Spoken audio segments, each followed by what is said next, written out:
Well, I'm connected with Ukraine by birth.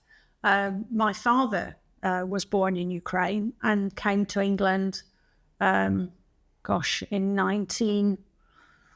after the war. And he would have been about 32. He'd been in Ukraine and there'd been some challenges with Stalin. And Stalin wanted all the Ukrainians to be repatriated, but they were meeting a horrible end over there. And so many of them found an opportunity to come out through the United Nations and came to Britain. So Dad was Ukraine. Mum was an economic migrant and she was Italian. So she just hopped a boat and came over. Food in the home was an activity. It would be the chicken that Mum got from Manchester, and we should take it on the bus, take it home, and we'd have it in the cellar for a couple of days. And then from that, we'd make a few meals. And so that would be the basis of our borscht. It was boiled. So it went into the pot and everything got eaten. And whatever was left over went for borscht. What is your favorite Ukrainian food? It has to be vareniki because, it's the cheese one. I love the cheese one and the meat one. But I just couldn't get the recipe right. And Dad never really made much cooking as he got older. Mum was always the cook. Vareniki with cheese, a little spoon of sugar and an egg yolk to make it nice and yellow, served with lashings of butter. Had to be absolute proper butter, Lurpak butter and thick. And loved it. The way the community has come together now, as opposed to then, there's not a lot of difference. I think we've had a greater impact in supporting each other because of the sense of community. I think it's just ingrained in Ukrainians, or even the fact that you're in a foreign country and you're, outside your comfort zone. So as a community, you seem to come together so you can share similar experiences. Well, for me as a child, it was all new. But when the Ukrainians came, it was like a revival. So for me, because there were things that I recognized and understood, I even understood some of the words. I'd met other Ukrainians, and I remember meeting one chap, and he used to say, "You talk Ukraine like my grandma," because I used to speak old Ukrainian.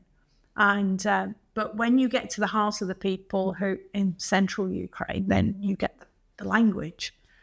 So that was great. But just coming together, it gave me comfort, but I also felt great that I was within a community and that I could help. And one thing that was really helpful was they see me as British or English, which but the thing was that I know the British system. I knew where to go to ask for things. I used to be a county councillor here, and so I know a lot of the different systems of how to access support and help and assistance. And this really helped to build the community as well. I think it's great having a community kitchen to show how we did the recipes and how to cook them. The trouble is I'm too lazy. I'm going to the community kitchen. I'm eating. I'm an eater rather than a preparer. So, but it does bring back memories, and it's really good to keep these recipes. And I'm really pleased to see somebody's written a book with all these different old recipes in, because there isn't anything else. I can't go into a store and get a Ukrainian book and recognize the dishes. But now I can go and I can see and I can do and I can learn and I can ask people to help me to do these dishes again, because I do want to share them with my children more. The thing about food is it was always family time. And everybody engaged. So everybody helped to prepare. My dad did stuff, my mum did stuff, I did stuff. And it was always important to be engaged in the preparation of the food. And I think perhaps we don't do that so much. Even with my own children, I probably just said, look, stay out of the way, I'll cook it, you just sit at the table. But it was different. And then we always had events. I was always conscious that we had events at our social clubs, and they were Ukrainian social clubs.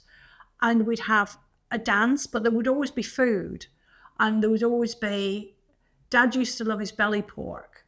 Dad didn't just have a little bit of butter, it was a chunk of butter to go with the food.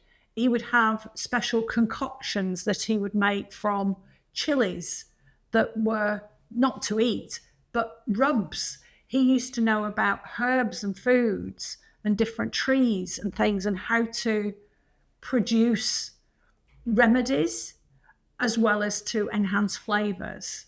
And he was very knowledgeable about those kind of things. Mum was as well. They were both farmers. They'd both been farmers and agriculturists. So the earth and food and growing things was very important to them. When Dad was a teenager, he always told me that, and during Holodomor, he had a farm. They had a farm, the family, and they wouldn't give it up. And the Russians wanted to take all the farms and put them in gulags. And they wouldn't. But somebody came and they took away the corn. And he remembers that he had, his mother asked him to go and get some milk from a neighbour. They had a cow or whatever it was. And then my father then remembered, he said, oh, I forgot to go and get the milk. And she said, well, that was 3 days ago. He'd actually been unconscious through hunger during that period.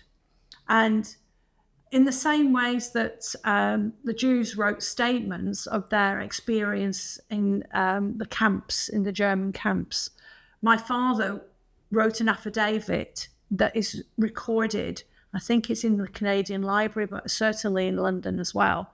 And he wrote an affidavit about what his experience had been, and that one of the things that when he recovered and came to, that 25% of his village had died through hunger. And that was the situation. Because they couldn't escape, they couldn't run away to get food, they were corralled in that area. And so he was always very particular about storing food, saving food, not wasting food. It was always very important to him. So I've had my English friends come to the Ukrainian events, and they see the different food and they say, yes, that's really nice. And I forget, there's another food which is, it's meat and it's done like a flat and fried. I can't remember. Anyway, but these foods that we tried and we do in the community kitchen, they say, gosh, they're amazing. I've never tried anything like that. And it's like, oh, well, what have you put in that? Olga's daughter, the lady who's a doctor, she made me some borscht because I helped her. She made me some borscht, and my husband's saying, can we have some more? It's really good. I love this borscht. So he really likes it. But I found it the other way when we went and had some scones and jam and an English high tea. And it was really funny because the sandwiches went, but the scones didn't, because the Ukrainians don't know what a scone is really. And I think it was really unusual for them. So I think it's the same way. You're kind of trying to share experiences, but you've got to try the food in the first place.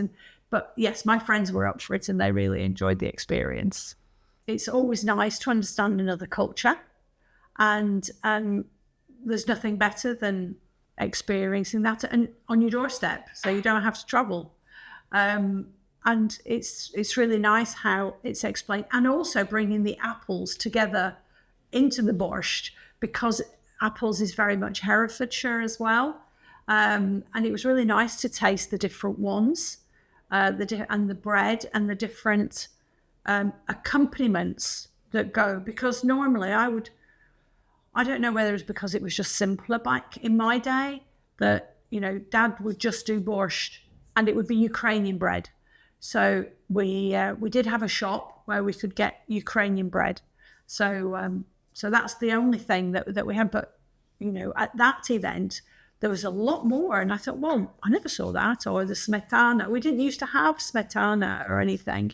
It was just mainly the borscht and the chicken and the cabbage. My dad didn't like beetroot, so we never actually had. Ours was always a white one. It always like green, a green chicken type borscht. But there's so many varieties, and it was nice to try some different ones. And it's just really important that something as simple as food just triggers so many thoughts, activities, home. You smell it and it takes you back. And it's that warm, comfortable feeling that I used to get cooking with my parents around the table.